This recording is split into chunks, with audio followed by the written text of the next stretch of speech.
2008 1 मार्च से 7 मार्च तक हम लोगों ने कैंप डाला और उसी साल शरीफ आलम कादियानी डीएम सुपौल में आए हुए थे, यहाँ पोस्टेड थे। उनके हवाले से एक आदमी जमील अहमद या जमील अख्तर नाम का एक आदमी कादियानी किशनगंज से आया हुआ था और उस हरे राजी में वो छुपे छुपे कादियानियत का दावत दे रहा था लोगों को और लोगों के सामने में रूबरू हो रहा था। कुछ लोग उलमा तबका भी या कुछ पढ़े लिखे उनके जाल में फंस गए थे।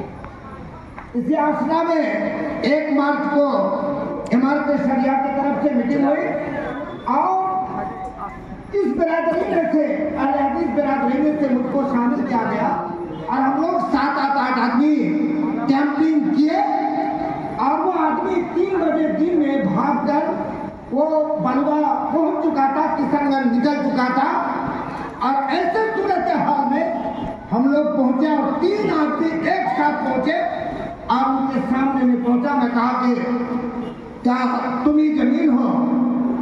उन्होंने कहा कि हाँ मैं ही जमील हूँ। तो मैं कहा कि तुम ही कादियानी का दावा आज फैलाने आए हो? तो वो बोल नहीं रहा था।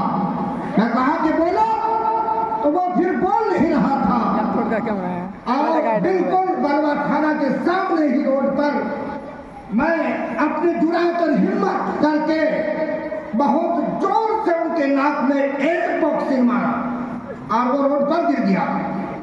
और इसी अवस्था में अगर मरहूम मौलवी फरमान साहब भी थे, 3-4 आदमी थे हम लोगों ने, तो हम लोग वो मेरी ही बॉक्सिंग से वो गिर पड़ा जमीन पर रोड पर और फिर ये लोग 2-3 आदमी खूब जम के कुटाई किया।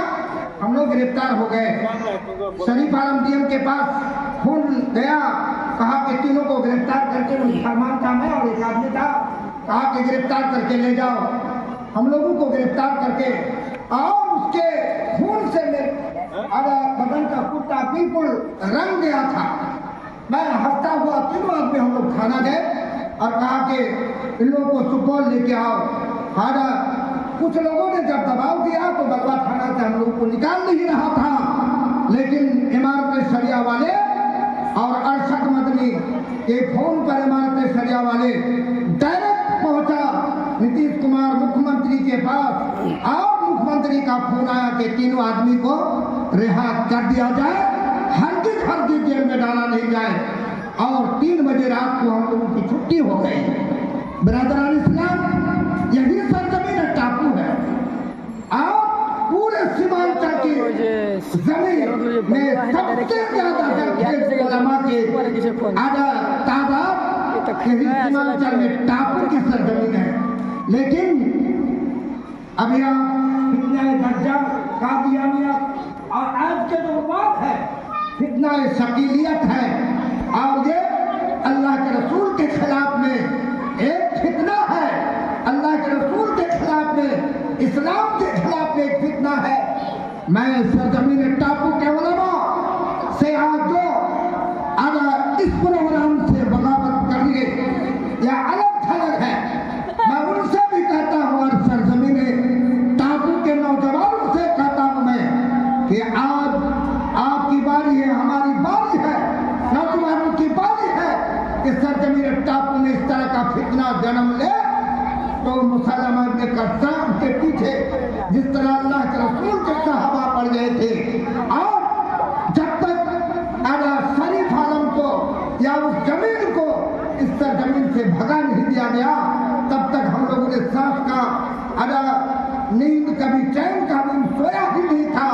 आज नौजवानों पढ़े लिखे से कोई मतलब नहीं है, टापू के नौजवानों से मैं गुजारिश करूंगा कि इस तरह का फितना अगर जन्म लेता है सरजमीन टापू में तो आपके खून गर्म होना चाहिए और आप उनके साथ अगर मुकाबला करके उस फितना को रद्द अमल में लाना चाहिए। लिहाजा मैं आपसे गुजारिश करूंगा कि सरजमीन टापू में इस तरह का फितना